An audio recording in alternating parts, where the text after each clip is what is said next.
Welcome to the Cordova Cemetery Walk. I felt very honored to be asked to be my mother in it, Harriet Kline. They had lots of names in those days. I'd like to just tell you a little bit about her. She was born September 13th, 1902 in Rock Island. She married Fernando Clovis Kline November 7th, 1921, and moved to Cordova in 1936. Harriet Ferd had 5 children: Robert Leslie, Merton Charles, John Stanley, Joseph, and myself, Harriet Joyce, with 11 grandchildren coming later.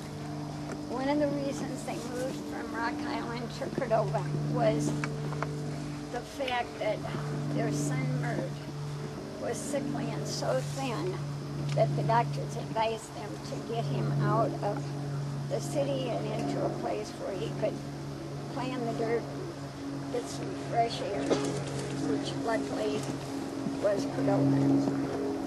And it seemed like it got rid of his virus by living out here. So they rented a house up above the Saddle Club on the river, and we called it the clubhouse. I don't know if any of you remember that, but it was above the Saddle Club,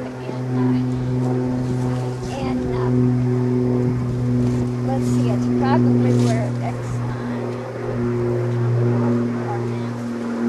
but it was a long way up.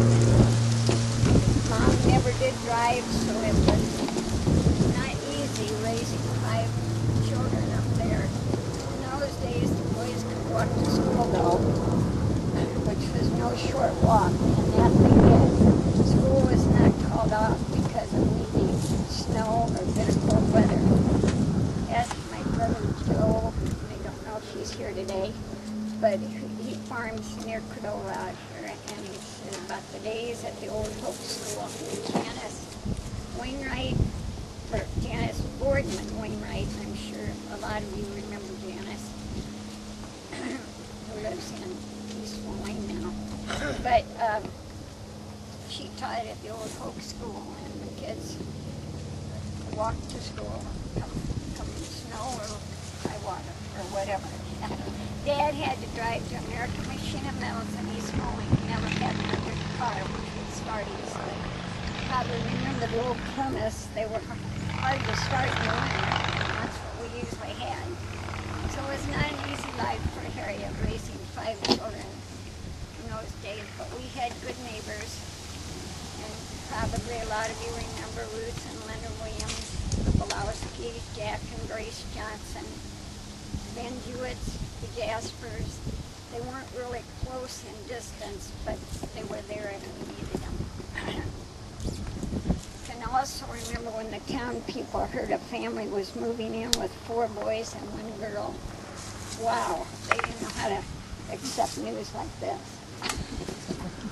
But I guess they weren't too rowdy. Harriet and Ferd became very active in the First Baptist Church in Cordova. Harriet teaching Sunday school, being church clerk, and always there to cook and help in the kitchen at church dinners. She was very active in the Philadelphia class at church, and the ladies in that class, we were very close to each other. I know you'll recognize a lot of these names from the class: Helen Nelson, Gladys Ray, Hilda Janun, Rose Northman, Patty Hansen, Margaret Turner, and so many more. They were always there to serve at funerals or any other meal held at the church. Just wanted to mention that Harriet always stressed in teaching young people during Sunday school, train up a child in the way he should go, and when he is old, he will not depart from it.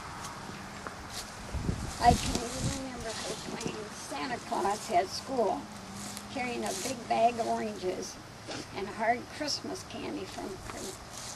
I don't know if some of you remember the Corsigula brothers and Lagomasinos in Moline to pass out the children candy at school and church. During the war, when sugar, flour, shoes and many other necessities were rationed. Candy was a real precious commodity, and the treats at Christmas were really appreciated. Dad, too, was active in church, playing the violin, and I often got to accompany him. He was church treasurer for a while, trustee, and always played with the Bertha Pool and the Prelude and different times. So they were very active in other things too. Mom in the Mothers Club, which would become the PTA later.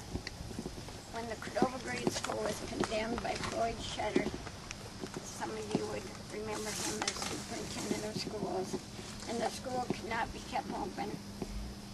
Mom was instrumental in using the Cordova Baptist Church until the school could open. If I remember correctly, and you may want to correct me, but I think all 8 grades were moved to the church for about a year, so we got to use it without repeating in a year. Having had 3 sons and a son-in-law who served in World War II and the Korean War, Harriet was active in the World War II Mothers Club. They met at the Cordova Library regularly, made bandages for the Red Cross, worked on U.S. savings bond drives to bolster money for the economy during wartime, and many projects for the servicemen. After the meetings where they made bandages, you could always see them stopping by Bud Fletcher's grocery store to shop. I'm sure you all remember Bud Fletcher, his wife Louise, his sister Theo. Earl Forsyth and a later Jack Francis had a grocery store at the other end of town, but most of the ladies shopped at Bud's. When Harriet's death was near, her health was failing, Dad, they wanted to get closer to the doctor in the hospital. They moved to Rapid City near Jim and I. However, she did not get to enjoy life along the Mississippi River in Rapid City very long, only about 3 months. She passed away September 11th and was buried on her 65th birthday. I'm sure people from Cordova will remember Mom as always jovial in spite of some of the adversity she had. Thank you for coming.